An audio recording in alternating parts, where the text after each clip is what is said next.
My reactions following Dortmund 3-3 draw against Eintracht Frankfurt. Look, as history suggests, Dortmund always seem to falter under pressure against Frankfurt. Frankfurt have historically given us a really difficult game, albeit I think the last five fixtures where we've won four of them and only lost one, including the DFB Pokal. But again, tonight was a similar fixture. We came into this needing a win. We're still second, obviously, after Stuttgart's emphatic win over Leverkusen. But it was another disappointing showing. Yes, we were the better team for some stretches, but overall, Frankfurt outplayed us, even though stats may suggest otherwise. The latter two goals that we scored against Frankfurt were just absolute gifts. The ball happened to find the feet of Chukwuemeka, and as for the second goal, a bit lucky the strike that it was deflected and then also hit the post from Felix Mecha, who otherwise is an outstanding player, and I don't want to take anything away from his efforts. As for Frankfurt's goals, we were dispossessed and we were caught on the back foot defensively on both occasions, and we have consistently this season struggled to clear the ball out of dangerous areas. We almost conceded the fourth goal earlier on.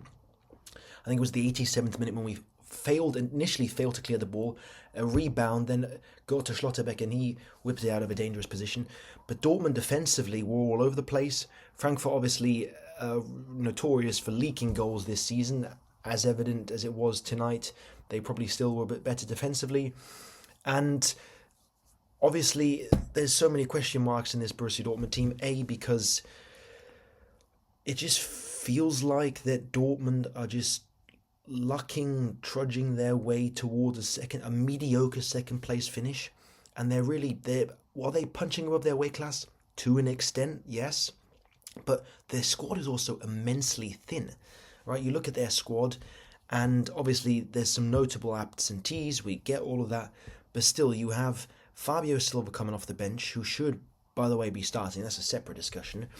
And then who else in your front four aside from Karim Adeyemi? So you're really rocking a front five, which consists of Serhou Guirassy, Karim Adeyemi, Fabio Silva, Maximilian Bayer, and Serhou Guirassy, or Julian Brandt, for that matter. And it's concerning. It's really concerning because you're competing with teams internationally, and you're just going to get derailed. And Dortmund's utter, they're just not willing to spend, and this is hurting them massively, massively. And for some people, it's not evident. I've analysed and understood this matter from the beginning of the season. I was shocked that we only chose to sign Joe Bellingham and Fabio Silva was so late. Our efforts to get him were obviously successful, but it was so late. And I still am shocked that we didn't pursue anyone in the winter deadline. But I don't know, I just think that Dortmund's performances this season, although they've been as a large as successful, have just been underwhelming in big moments, and we have nothing to show for it.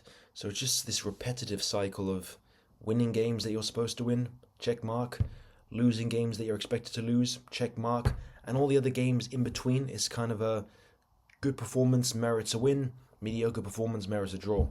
And we only lost to Bayern Munich in the league, so I think that's the positive we can take. But it's a difficult situation also because it's been increasingly a recurring theme that we're playing the ball off of the right. So we try and get Julian Riasson in to overlap either with Karim Adeyemi or whoever's playing on the right, cross it in, and then it finds somebody into a box-to-box midfielder, and that's how the first goal occurred. One thing I want to highlight is Serhou Guirassy, and as everyone's probably thinking, he needs to go to the bench, and it's been evident that there's been some form of disruption in the team.